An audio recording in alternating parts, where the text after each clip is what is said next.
Hello everyone, in this episode of Cooking with Jules I'm going to show you how to make what I think are the perfect roast potatoes. And to do that you need three ingredients. You need potatoes. I'm using red potatoes. I've peeled them already and I've sliced them, most of them already. I'm going to show you the last one for how we're doing that. And then I'm keeping them in a bowl of cold salted water. It's quite heavily salted. So a good handful of salt goes into here and they can just sit in here then until we're ready to roast them. And indeed, if you're thinking about doing this for Christmas, for example, or for another occasion, you can do this prep the night before and then they're ready to roast the next day. Just drain them off when you're ready. You also need something to roast them in. So I've got a reasonably sized oven-proof dish. And in that, this rather unedifying looking stuff is goose fat. It comes in tubs. This is just under 200 grams of goose fat. It's worth hanging on to the tub so that when you've finished cooking, you can drain the excess goose fat back into here. Then you can decide yourself whether you're willing to use it again or not. We tend to throw it away, but you can throw it away in the tub rather than pouring it down the sink so you don't end up with fatbergs. If you don't have, in fact this is an old one, ready to go in the bin. So we use the full one and you end up with about half of it left, which means a lot of the fat does go into the potatoes, I admit, but they are scrummy. So that I think is okay.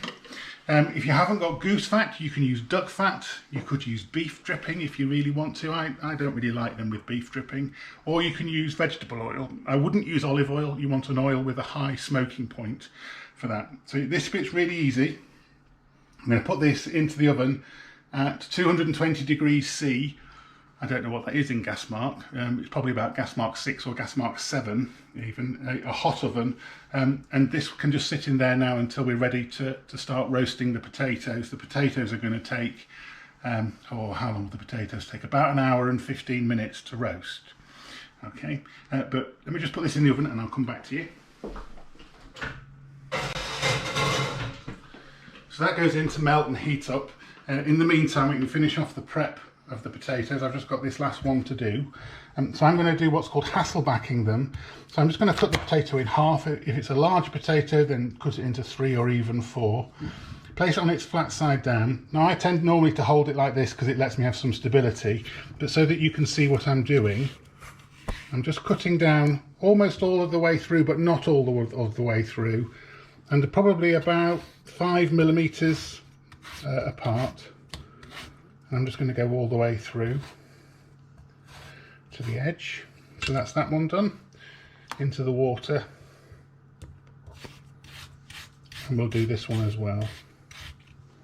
Oops, I do just need to stabilise it. And with practice, that's quite quick to do.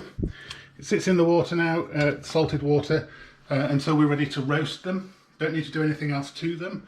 I spent years and years parboiling potatoes before roasting them, and again after lots of trial and error came to the conclusion it really makes no difference at all. And I know people like a nice crunchy crust to their roast potato and fluffy on the inside. Well, this method will give you that without the need to faff about with parboiling and shaking the pan and all of that nonsense. You don't need to do any of that. It's completely pointless. You just don't need it. This is going to make perfect roast potatoes. So I'll show you when these go into the oven, and then I'll show you again when they come out of the oven. Okay, so now I'm ready to start to roast my roast potatoes. So I've brought out the goose fat from the oven. As you can see, it's smoking hot. There's no heat underneath this pan. I've just brought it straight out of the oven.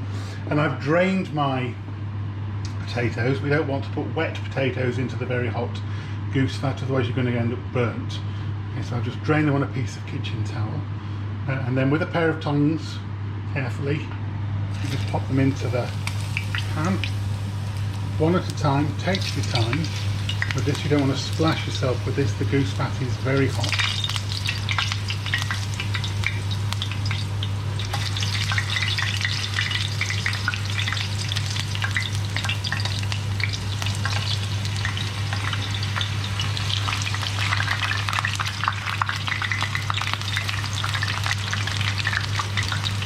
So there's no need for any heat underneath.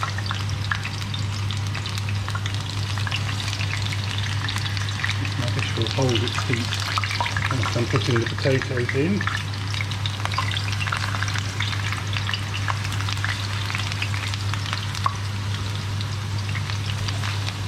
we go. So this was about 1 kilo of potatoes, peeled and sliced. There they are.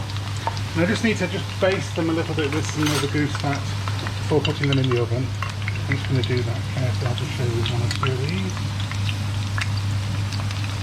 Just with a spoon the oil over the top.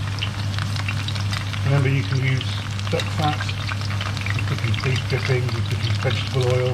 Olive oil probably will have too low a smoking point on it, it'll burn. I wouldn't use olive oil, but vegetable oil, rapeseed oil, it's absolutely fine as well. I think they're nicest with goose fat, but you can make them vegetarian or vegan if you want to. It will work. So there we are, they're basted with the oil. And they now go back into the oven at 220 degrees for 1 hour and 15 minutes. I would keep an eye on them after an hour, just to make sure they don't go too far done. And you should be ready to go. Okay, so I'll show you what these look like when they come out of the oven. And okay, about 1.5 hours later, here we are. Absolutely perfect, fantastic roast potatoes. So they've been cooking for 1.25 hours at 220 degrees C. Nice and crisp. Cooked all the way through. They easily lift off the pan. So I'm just going to drain them, put them into a dish to serve, and I can keep them warm in the oven in their little dish if need be, which indeed in this case I do, because I'm not quite ready with them on my main course. So there you go, here they are. Fantastic, perfect, and they'll be fluffy and soft in the middle, they're crunchy on the outside.